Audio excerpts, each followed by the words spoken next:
Alhamdulillahirabbil alamin, pagi ini kita masih bisa bersama dalam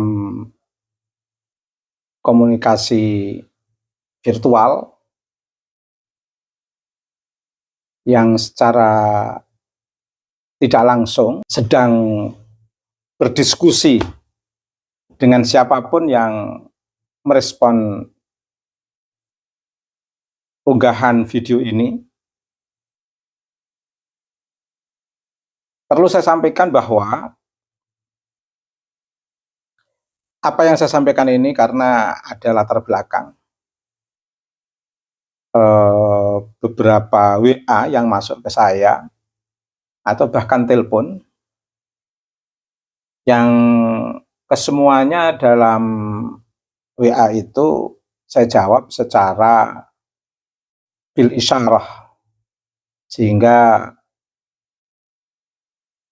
dengan harapan bisa menghindari konflik personal melalui WA tersebut, sehingga di WA itu kalau yang isi WA itu menguatkan pemaparan saya jawab alhamdulillah.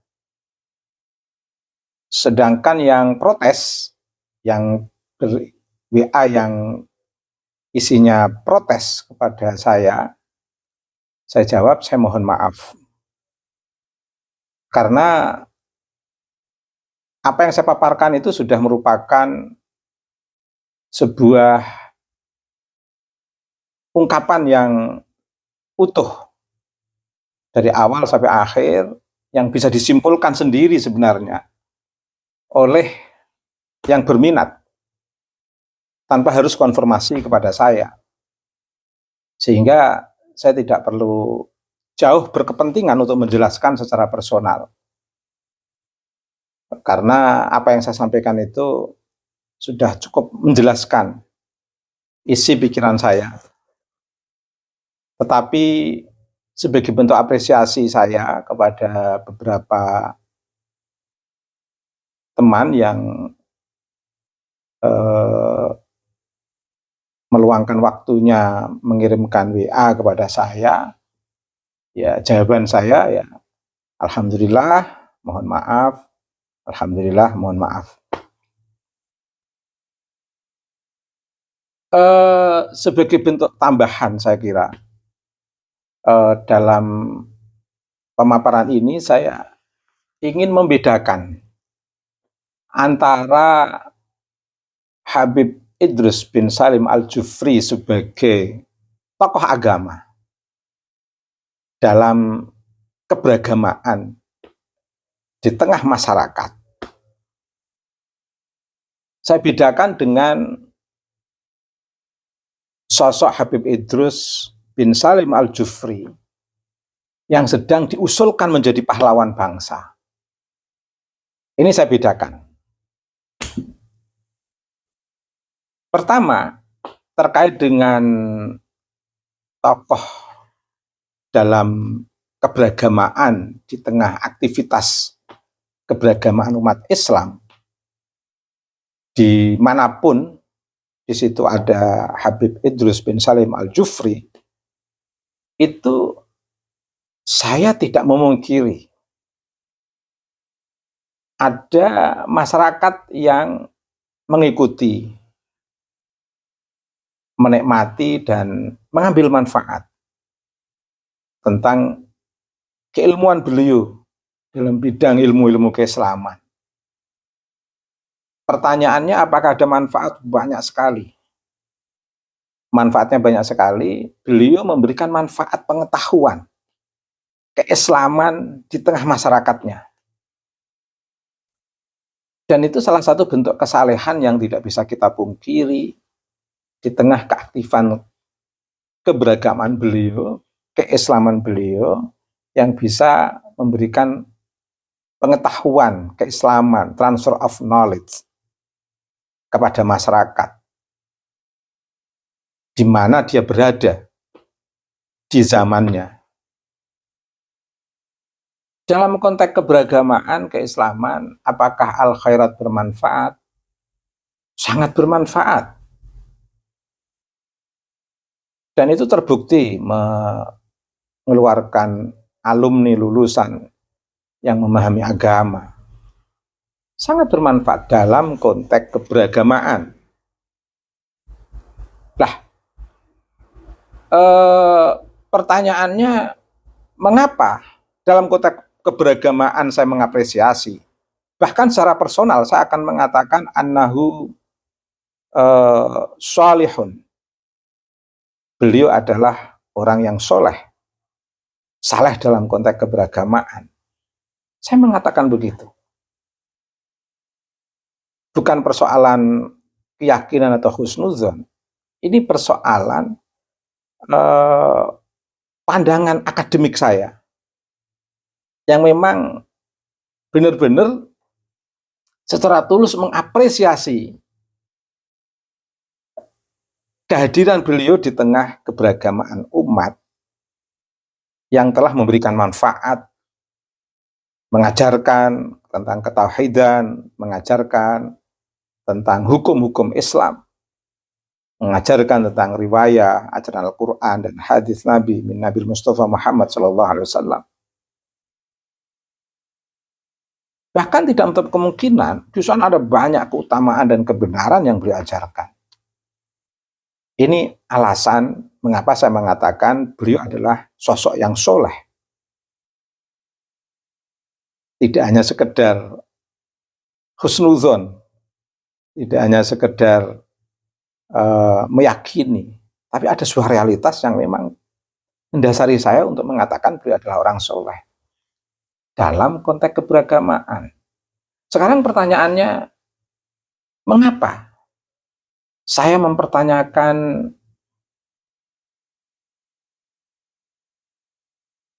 hak kepahlawanan beliau?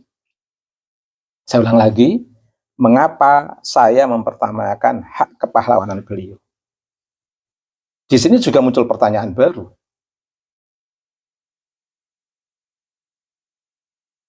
Mengapa saya mempertanyakan?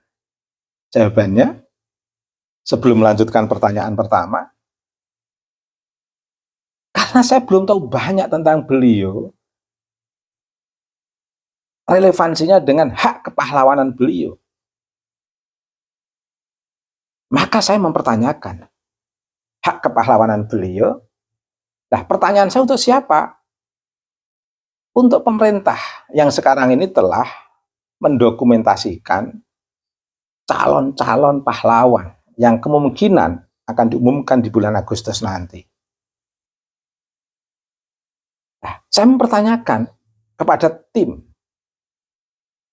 untuk melakukan riset ulang, penelitian ulang tentang beliau. Mengapa kok tidak saya sendiri yang meneliti tentang beliau? Perlu waktu. Dan lain sebagainya, dan lain sebagainya. Karena meneliti itu tidak sekedar mempersepsikan, mengasumsikan, tidak sekedar asal bunyi, tidak sekedar cocologi, tidak. Berbeda dengan respon-respon kecil yang itu tarafnya masih bersifat umum. Tidak apa-apa. Tapi kalau sudah spesifik tentang person, sosok Habib Idrus bin Salim Al-Jufri, itu butuh riset, butuh penelitian, dan itu butuh waktu dan lain sebagainya. Makanya yang punya kewenangan untuk melakukan penelitian adalah yang sekarang ini sedang kuat-kuatnya untuk mengajukan beliau sebagai pahlawan. Mungkin bisa saja kerjasama tim pemerintah yang sedang menggali para pahlawan bangsa, kerjasama dalam konteks ini Habib Idrus bin Salim Al-Jufri bekerja sama dengan tim yang mengusulkan Habib Idrus bin Salim Al-Jufri, kerjasama melakukan penelitian ulang. Dan perlu diketahui, hasil riset hak kepahlawanan seseorang ini harus dipertanggungjawabkan secara publik. Tidak bisa pemerintah hanya sekedar mengangkat kepahlawanan seseorang tanpa mempertanggungjawabkan secara publik kriteria-kriteria kepahlawanan, dan sebelum masuk ke sebuah ketok palu, itu publik harus tahu. Karena pahlawan ini bukan sekedar pahlawan satu dua tokoh, bukan pahlawan untuk kelompok al-khairat saja. Karena pahlawan bangsa itu pahlawan milik seluruh bangsa. Kalau sudah jadi pahlawan nasional, pahlawan bangsa Indonesia, itu secara tidak langsung juga menjadi pahlawan saya. Karena kalau sudah ketok palu sebagai pahlawan, saya tidak boleh menghina, karena itu simbol bangsa. Saya nggak boleh menghina nama-nama yang sudah menjadi pahlawan bangsa itu. Berarti saya menghina bangsa saya. Kalau sudah diketok palu sebagai pahlawan, itu sakral, harus saya hormati. Ini etik kebangsaan saya. Dan seluruhnya tentu akan terikat dengan etika kebangsaan. Kalau sudah menjadi pahlawan, tidak ada yang bisa menggugat. Kecuali ditemukan data-data baru yang relevan dan bisa dipertanggungjawabkan. Nah, ini mumpung sebelum jadi pahlawan untuk bangsa, harus ada penelitian. Kalau Al-Khairat mengatakan Habib Idrus bin Salim Al-Jufri pahlawan, hak mereka. Pahlawan bagi Al-Khairat. Kalau para murid-murid mengatakan bahwa Habib Idrus bin Salim Al-Jufri adalah pahlawan, wajar, pahlawan tanda jasa. Saya pun tidak keberatan untuk mengatakan bahwa Habib Idrus Salim Al-Jufri adalah pahlawan tanda bangsa. Saya tidak keberatan untuk mengatakan begitu. Pahlawan tanda bangsa, pahlawan tanpa tanda jasa untuk komunitas yang mengambil manfaat dan perjuangan beliau dalam konteks keberagamaan. Saya tidak keberatan mengatakan begitu. Tapi kalau untuk sebuah bangsa, pahlawan bangsa, ini harus terverifikasi, tervalidasi tentang jasa-jasa kepahlawanannya untuk bangsa. Pahlawan untuk bangsa. Pahlawan untuk bangsa harus terukur betul-betul memiliki perspektif universal kebangsaan yang bisa mengayomi seluruh keyakinan anak bangsa, seluruh aneka ragam budaya anak bangsa. Dia harus mengayomi.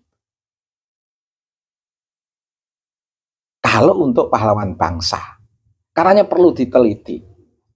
Nah, jadi mempertanyakan hak kepahlawanan Habib Idrus bin Salim Al-Jufri itu tidak salah.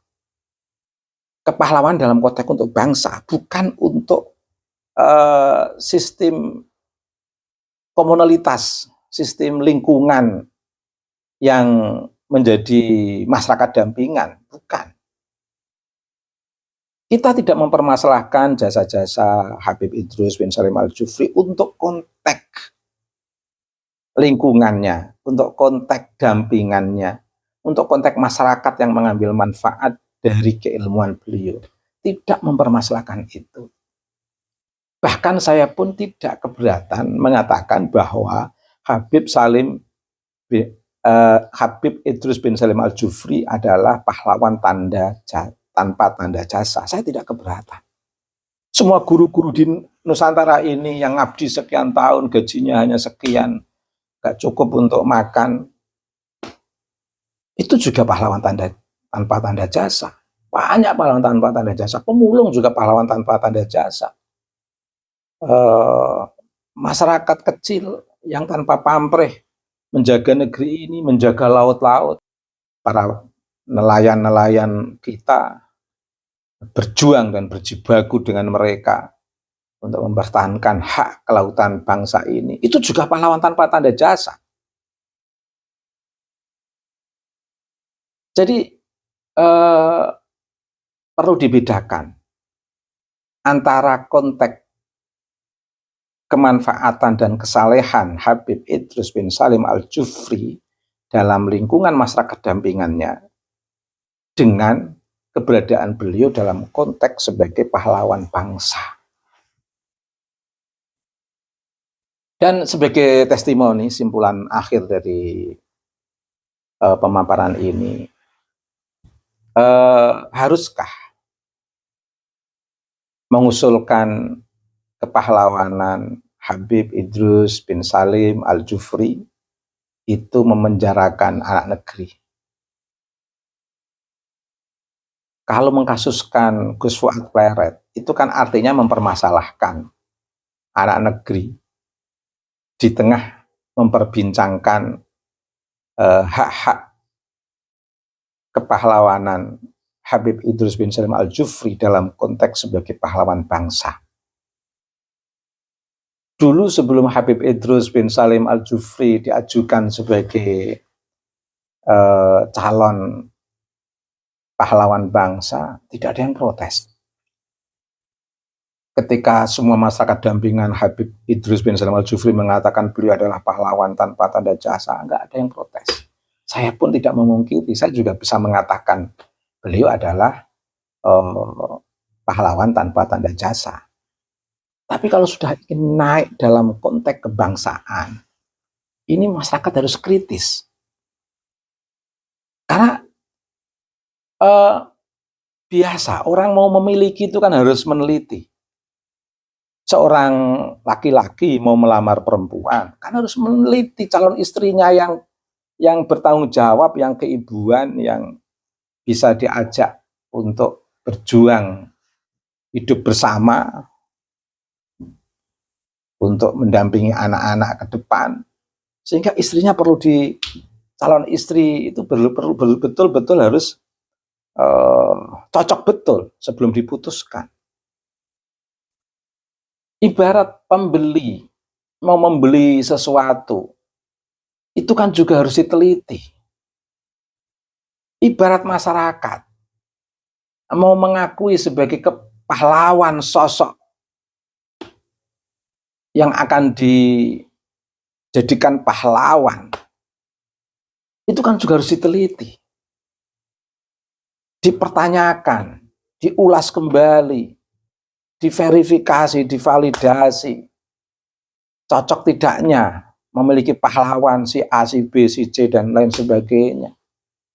Bukan asal-asalan.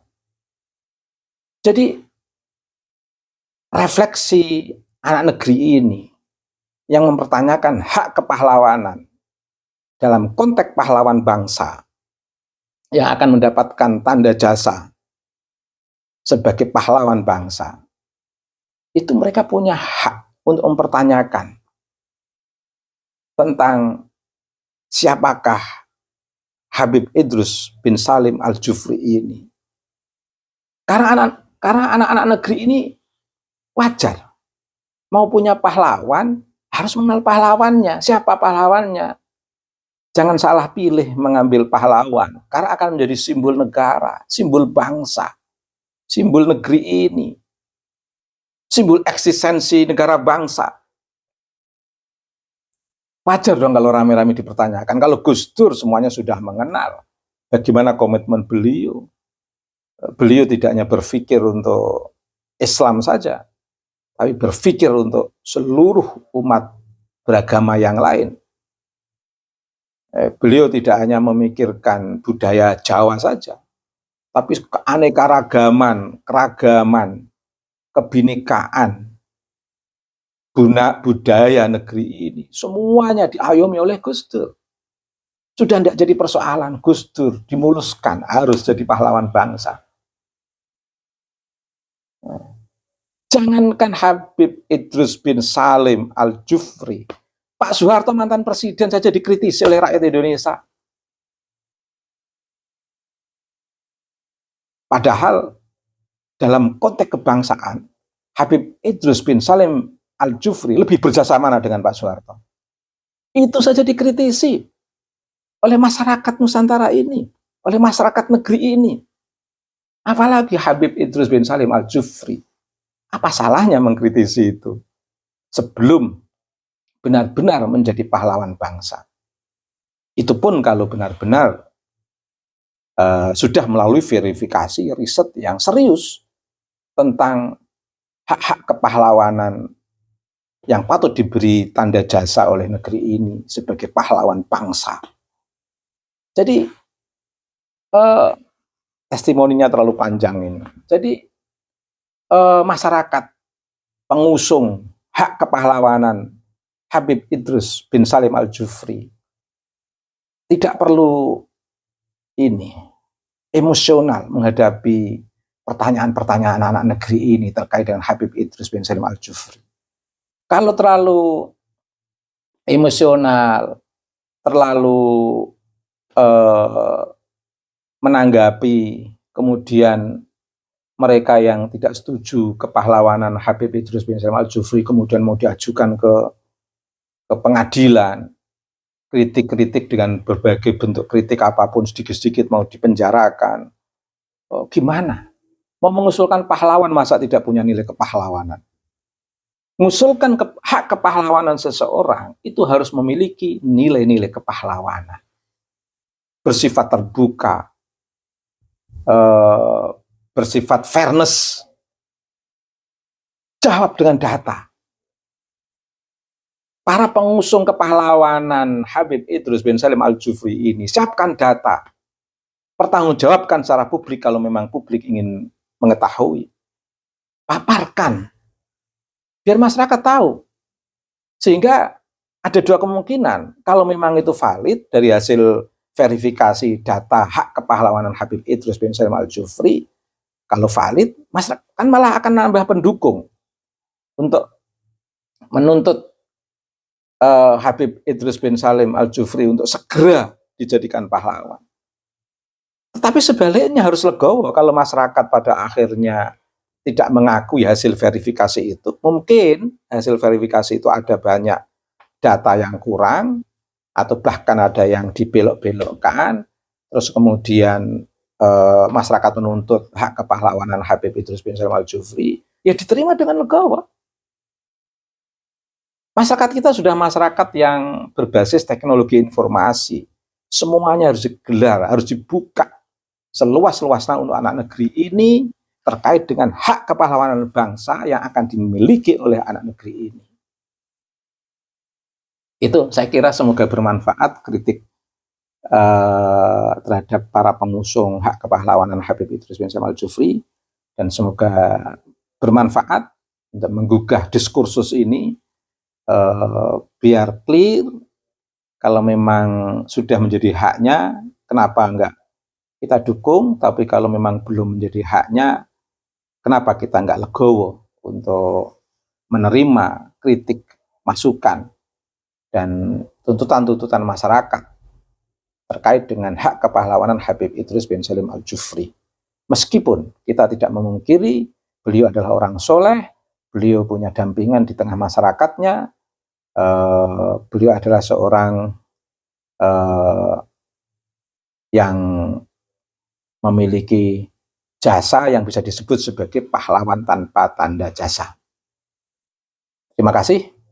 Akhirul kalam. Allahumma arinal haqqa haqqa warzuqna ittiba'ah wa arinal batila batila warzuqna ijtinabah. Allahumma shalli ala sayyidina Muhammad wa ala ali sayyidina Muhammad.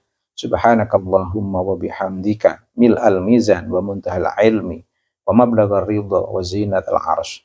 Asyhadu an la ilaha illa anta astaghfiruka wa atubu ilaika.